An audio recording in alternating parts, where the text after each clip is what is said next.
The Mahabharata, a tale of epic proportions, is filled with characters of immense wisdom, power, and sacrifice. Among them stands Bhishma, a man whose life was defined by unwavering duty, unparalleled strength, and a vow so powerful that it changed the course of an empire.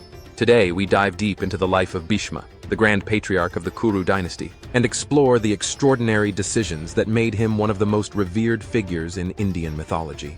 Bhishma's journey began with a sacrifice, a vow that would change the course of his life and the future of Hastinapura forever. When his father, King Shantanu, fell in love with Satyavati, Bhishma took an unthinkable oath, the vow of celibacy, or Bhishma Pratigya. He sacrificed his personal happiness and renounced his right to the throne to ensure his father's love could flourish, and the future of the kingdom could remain secure. Such was the magnitude of Bhishma's sense of duty. But who was Bhishma? He was no ordinary prince. Bhishma was born to King Shantanu and the river goddess Ganges. His birth was nothing short of miraculous, blessed by divine beings. His origin itself marked him for greatness, a child of both the earthly and divine realms. As he grew, Bhishma became an invincible warrior, mastering every form of warfare known in his time. His skills were unparalleled, and he was regarded as one of the greatest warriors of his era. In his youth, Bhishma even engaged in a fierce duel with the mighty Parashurama, the sixth avatar of Vishnu.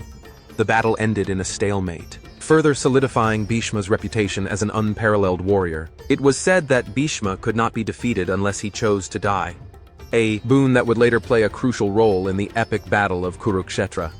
One of the most defining moments in the Mahabharata is Bhishma's death. He was granted the boon of choosing his own time of death, allowing him to remain alive on the battlefield, even after being struck down. He lay on a bed of arrows, choosing to die only when he believed his duty was finally fulfilled. His life and death became a symbol of sacrifice and devotion to one's principles. But despite his righteousness, Bhishma's life was not without its shadows.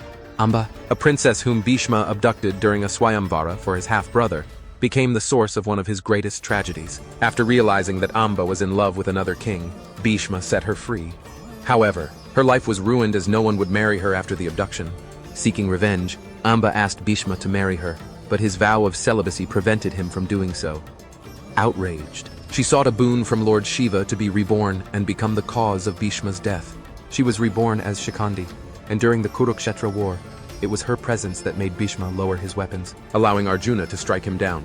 Though Bhishma was a towering figure in the Kuru dynasty, he took a solemn pact not to interfere in the war between the Pandavas and Kauravas. Despite being the granduncle to both sides, this pact, rooted in his dharma, would later complicate the moral landscape of the Kurukshetra War, where Bhishma fought for the Kauravas. Despite his love for the Pandavas, throughout his life, Bhishma remained the protector of the throne of Hastinapura, acting as a guardian and mentor to the young princes, including the future leaders of both the Pandavas and Kauravas. His guidance and wisdom were invaluable, shaping the future generations, especially Arjuna, whom he mentored in warfare and strategy. Bhishma's life was defined by his unyielding commitment to dharma, or righteousness.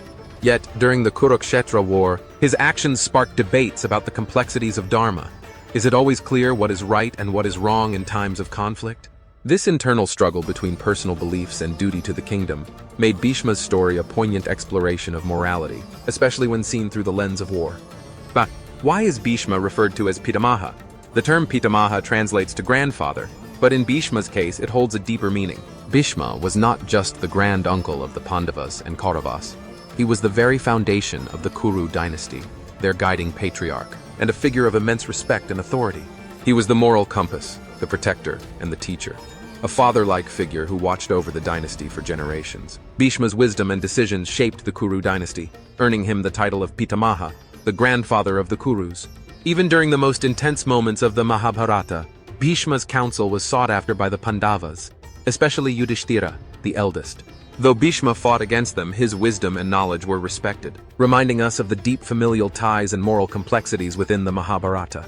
Bhishma's life was a blend of power, sacrifice, and wisdom. His legacy lives on as a symbol of duty, righteousness, and the challenges of adhering to dharma in a world filled with conflicting loyalties. In the end, Bhishma transcends time as an immortal figure in both mythology and spiritual teachings, reminding us all of the importance of honor, sacrifice, and the eternal quest for righteousness. Thank you for watching. If you enjoyed learning about Bhishma's incredible life, don't forget to like, share, and and subscribe for more content on the Mahabharata and Indian mythology. See you in the next video.